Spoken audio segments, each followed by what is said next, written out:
مولاي صل وسلم دائما أبدا على حبيبك خير الخلق كلهم. الحمد لله رب العالمين والعاقبة للمتقين والصلاة والسلام على سيد المرسلين أما بعد.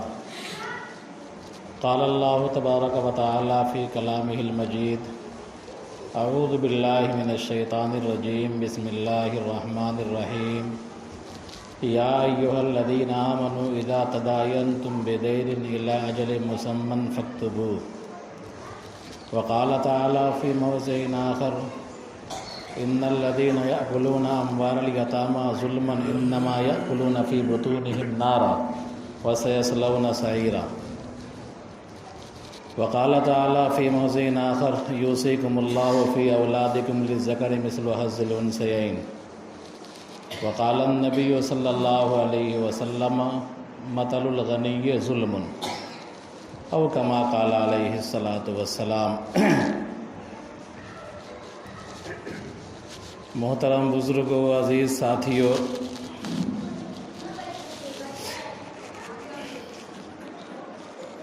چند آیات کی تلاوت اور حدیث کا ایک ٹکڑا آپ کے سامنے رکھا گیا ہے.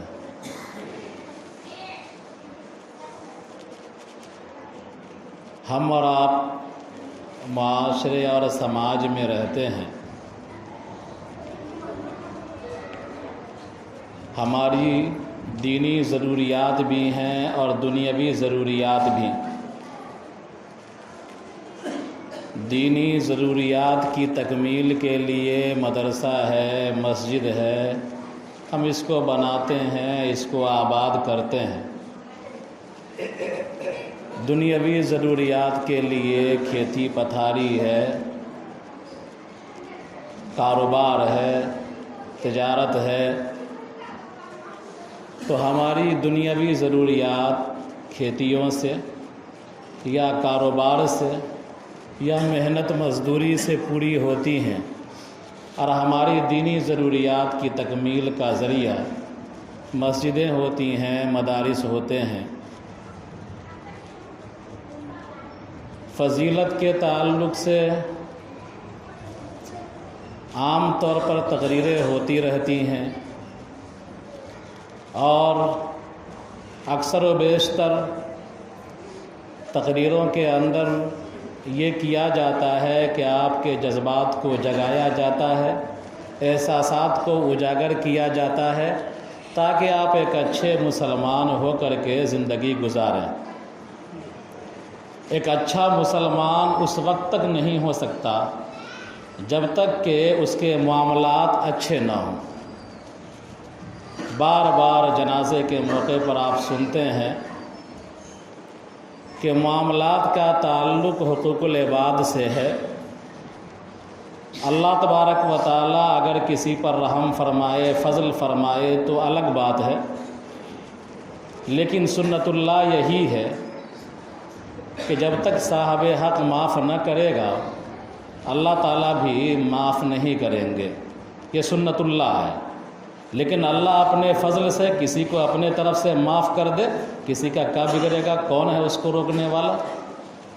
اللہ تعالیٰ یہ اختیار رکھتا ہے کہ پورے انسانوں کو جنت میں ڈال دے، اور یہ بھی اختیار ہے کہ پورے انسانوں کو جہنم میں ڈال دے. کون اس کا کیا بگاڑے گا؟ بہرحال معاملات کے تعلق سے ہم اور آپ بسا اوقات چھوٹی ضروریات کی تکمیل کے لیے یا بڑی ضروریات کی تکمیل کے لیے چھوٹی دکانوں پر، بڑی دکانوں پر جاتے ہیں اور وہاں سے اپنے سامان کو خریدتے ہیں، یا اگر کبھی ضرورت پڑ جاتی ہے تو کسی سے قرض لیتے ہیں، کسی سے ادھار لیتے ہیں اور اپنی ضروریات کو پوری کرتے ہیں. اس میں کوئی مضائقہ نہیں ہے. جب قرآن کریم آپ پڑھیں گے تو قرآن کریم کی جو سب سے بڑی آیت ہے، پورے قرآن میں جو سب سے بڑی آیت ہے ایک صفحے کی آیت، وہ آیت ادھار اور دین سے متعلق ہے، قرض کے متعلق ہے۔ اس کا چھوٹا سا حصہ میں نے پڑھا ہے، یا ایھا الذین آمنوا اذا تداینتم بدین الی اجل مسمى فاکتبوہ ولیکتب بینکم کاتب بالعدل۔ یعنی اللہ تعالیٰ نے انسان کی ضرورت کو سامنے رکھا ہے کہ جب انسان سماج میں جیتا ہے، معاشرے میں جیتا ہے، تو دنیاوی ضروریات کی تکمیل کے لیے ایک دوسرے سے ادھار لے سکتا ہے، ایک دوسرے سے قرض مانگ سکتا ہے، قرض لے سکتا ہے۔ لیکن یہ اسلام، یہ مذہب اسلام، یہ پہلا مذہب ہے کہ جس نے باضابطہ اس معاملے کو لے کر کے پورے رہنما خطوط جاری کیے ہیں، رہنما ہدایات دی ہیں کہ تم کو کیسے قرض کا معاملہ کرنا ہے، ادھار کا معاملہ کیسے کرنا ہے۔ اور میں نے کہا قرآن کی سب سے بڑی آیت قرض اور ادھار ہی کے متعلق۔ فرمایا یا ایھا الذین آمنوا اذا تداینتم بدین الی اجل مسمى فاکتبوہ، کہ اے لوگو جب تم دین کا معاملہ کرو، ادھار کا معاملہ کرو۔ اب ادھار کے معاملے میں دونوں چیزیں ہیں، آپ کسی دکان پر جا کر کے چھوٹی قیمت کی چیز لیتے ہیں یا بڑی قیمت کی اشیاء لیتے ہیں۔ اگر آپ ادھار کر رہے ہیں تو اللہ تبارک و تعالیٰ کا حکم ہے کہ ادھار کے لیے ڈیٹ متعین ہونا چاہیے، الی اجل مسمى، کہ ڈیٹ فکس کر دو کہ میں یہ ادھار آپ سے لے رہا ہوں، اس کی ادائیگی میں کب کروں گا۔ اور ڈیٹ بھی تعین کے ساتھ ہونا چاہیے، مجہول ڈیٹ نہیں ہونا چاہیے کہ کھیت سے غلہ آئے گا بیچیں گے تو دیں گے، یا باغ سے پھل آئے گا بیچیں گے تو دیں گے، یا بیٹا بھیجے گا تب دیں گے، یا بیٹا آنے والا ہے سعودیہ سے آئے گا تو دیں گے۔ یہ مجہول مدت ہے، معروف مدت ہونا چاہیے، متعینہ مدت ہونا چاہیے کہ آج ہم آپ سے ادھار کا معاملہ کر رہے ہیں، اگلے ڈیٹ کو دیجیے آپ کہ اگلے مہینے کی فلاں تاریخ کو یا اگلی تاریخ کو ہم آپ کو یہ رقم دے دیں گے، تاکہ اگلا جو آپ پر اعتماد کر رہا ہے اس کے اعتماد کو ٹھیس نہ پہنچے۔ ہمارے اور آپ کے یہاں ہوتا کیا ہے کہ جاتے ہیں جھولا لے کر کے سر کھجلاتے ہوئے صبح میں، اور قصاب کی دکان پر پہنچ جاتے ہیں، جھولا ڈال دیتے ہیں، کہتے ہیں کہ 5 کلو ڈال۔ اس کے بعد بیچارہ اگر پلٹ کر کے مانگ دیا پیسہ، اگر دبنگ ہیں آپ تو آنکھ دکھلا کر کے گرا کر کے پیسے کا مطالبہ کرتا ہے ہم سے، تمہارا کب کھا گئے ہیں ہم۔ اس کو ڈانٹ ڈپٹ کر کے چل دیتا ہے، اگر کمزور ہے تو سر کھجلاتے ہوئے کہتا ہے کہ جا جیب میں پیسہ بھول گیا، آتے ہیں ہم لے کر کے، اور اس کا آنا مہینوں ہو جاتا ہے۔ چائے کی دکان پر بیٹھتے ہیں، جا کر کے چائے پی لیتے ہیں، سر کھجلاتے ہوئے یا بدن کھجلاتے ہوئے چل دیتے ہیں، اور پوچھتے بھی نہیں کتنا بل ہوا، پیسہ دینا ہے۔ وہ بیچارہ انتظار میں رہتا ہے کہ جا رہا ہے، غریب دکاندار ہے، آپ دبنگ آدمی ہیں، وہ آپ سے مانگ نہیں سکتا ہے، لیکن آپ کو اتنا بھی احساس نہیں ہوتا کہ اگر ہمارے جیب میں پیسہ نہیں تھا تو ہم کیوں گئے چائے پینے کے لیے اس غریب کی دکان پر۔ تو اللہ تبارک و تعالیٰ کا حکم ہے کہ چھوٹا معاملہ ہو یا بڑا معاملہ ہو یا کسی سے قرض لے رہے ہو تم، تو اس کے لیے ڈیٹ کی تعین کر دو۔ تعین کرنے کے بعد حکم اللہ تبارک و تعالیٰ کا یہ ہے کہ اس کو لکھ لیا کرو، یعنی دستاویز تیار ہو جائے، وثیقہ ہو جائے یا ڈائری مینٹن ہو جائے۔ اور لکھانے کی ذمہ داری اللہ نے ڈالا ہے کس پر؟ جو مال لے رہا ہے، جو قرض لے رہا ہے، اس پر اللہ نے ڈالا ہے کہ تمہاری ذمہ داری ہے کہ تم ادھار لے رہے ہو، تم جا کر کے لکھواؤ اس سے کہ میں تم سے اتنا قرض لے رہا ہوں، میں تم سے اتنا ادھار لے رہا ہوں، اتنے کا۔ بعض لوگوں نے اس آیت کو سامنے رکھ کر کے لین دین کے معاملے کو لکھنا یہ واجب قرار دیا ہے، لیکن اکثر فقہا نے اس کو استحباب کے درجے میں رکھا ہے، لیکن بعض فقہا نے اس کو واجب قرار دیا ہے۔ اور مدت کو متعین کرنا تو واجب ہے ہی، اگر بغیر مدت کے متعین کیے ہوئے اگر آپ ادھار کا سامان لے لیتے ہیں، قرض لے لیتے ہیں، تو بعض فقہا نے صراحت کیا ہے کہ یہ چیز آپ کے لیے یہ معاملہ ناجائز ہو سکتا ہے۔ تو اللہ تبارک و تعالیٰ نے انسان کی ضروریات کا بھی خیال رکھا ہے، انسان کی مجبوری کا بھی خیال رکھا ہے، اور ساتھ میں دونوں فریق کی رعایت کرتے ہوئے حکم بھی دیا ہے کہ ڈیٹ متعین کرنا ہے اور اس کو لکھ بھی لینا ہے۔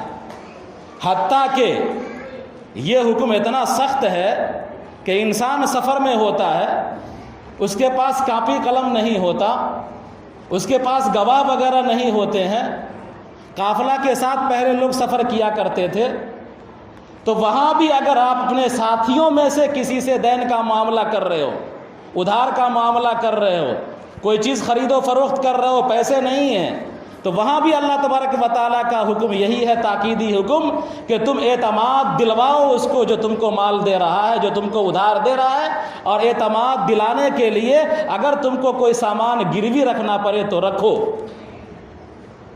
یہ اللہ تبارک و تعالیٰ کا حکم ہے۔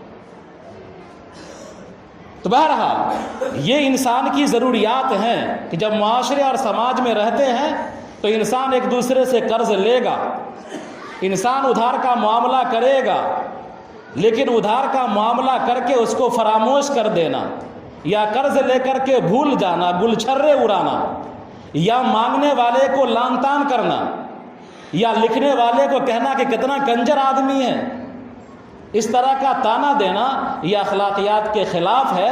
اس زمانے میں، جس زمانے میں لکھنے کا دستور نہیں تھا، عرب میں لکھنے والے کم تھے، تمام صحابہ میں چند صحابہ تھے جن کو لکھنا آتا تھا، تو اللہ تبارک و تعالیٰ نے لکھنے کا حکم دیا۔ تو آج جب کہ ہم لکھنا پڑھنا جانتے ہیں، کمپیوٹر کا زمانہ ہے، تو آج تو بدرجہ اولا ہمارے لیے حکم ہے۔ اللہ کے رسول صلی اللہ علیہ وسلم نے ارشاد فرمایا، مثل الغنی ظلم،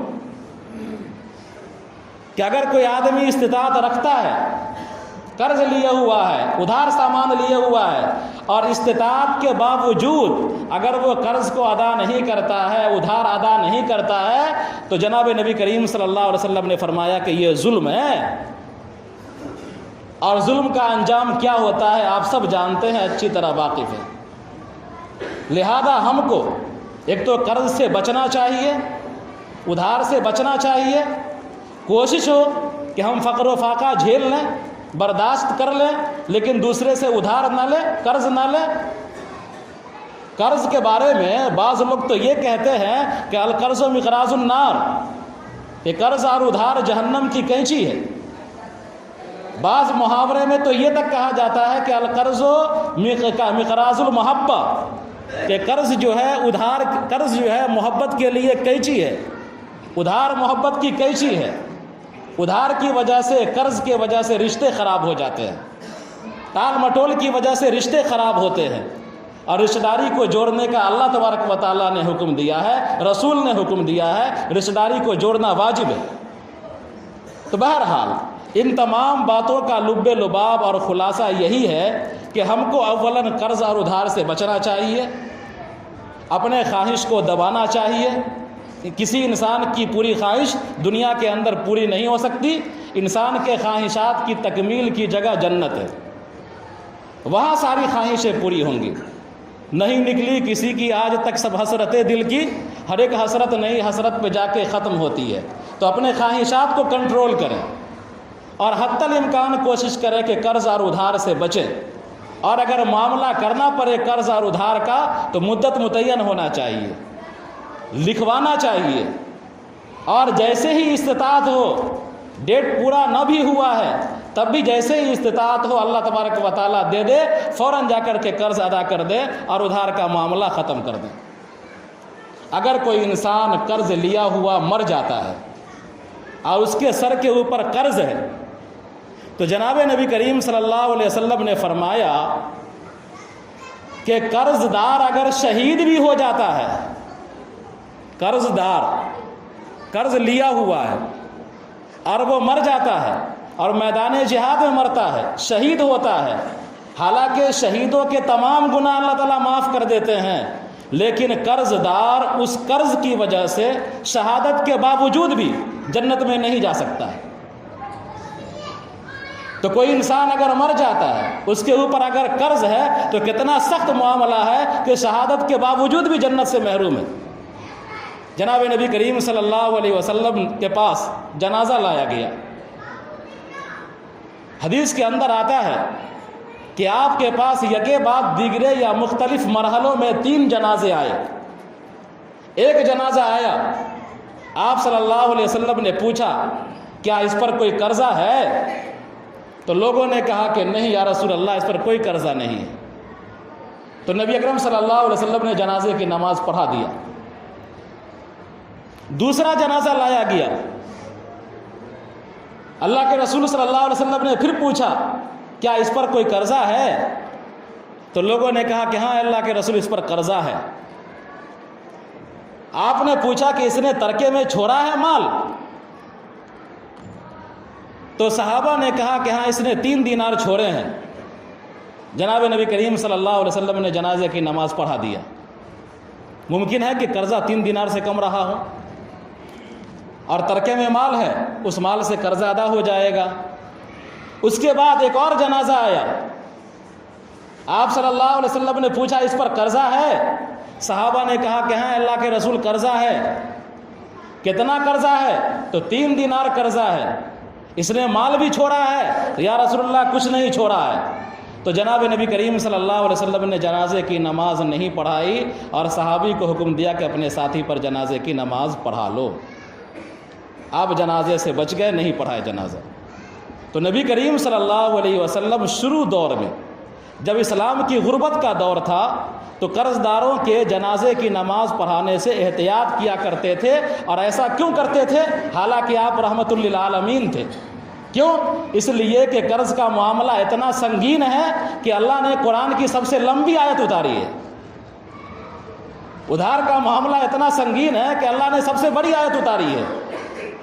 اور ادھار کی وجہ سے فساد ہوتا ہے، قرض کی وجہ سے محبتیں ختم ہوتی ہیں، انتشار پیدا ہوتا ہے، دشمنیاں ہوتی ہیں۔ تو جناب نبی کریم صلی اللہ علیہ وسلم نے یہ دین ہمارا قیامت تک کے لیے ہے۔ تو قیامت تک آنے والے انسانوں کی رہنمائی کے لیے آپ صلی اللہ علیہ وسلم نے یہ عمل کیا کہ ایسا قرض دار جس کے سر پر قرض تھا اور اس نے کوئی ترکہ نہیں چھوڑا تھا، آپ نے اس کے جنازے کی نماز نہیں پڑھائی تاکہ آئندہ امت احتیاط کرے اور قرض سر پر لے کر کے قبر میں نہ جائے۔ ہم کو اور آپ کو سوچنا چاہیے ان احادیث کی روشنی میں۔ یہ تمہیدی باتیں ہیں، ابھی آغاز ہی ہوا ہے، اگلے ہفتے انشاءاللہ بات آئے گی مزید۔ اللہ تبارک و تعالی ہم سب کو کہنے سننے سے زیادہ عمل کی توفیق عطا فرمائے۔ ربنا تقبل منا انک انت السمیع العلیم۔ اللہ اللہ اللہ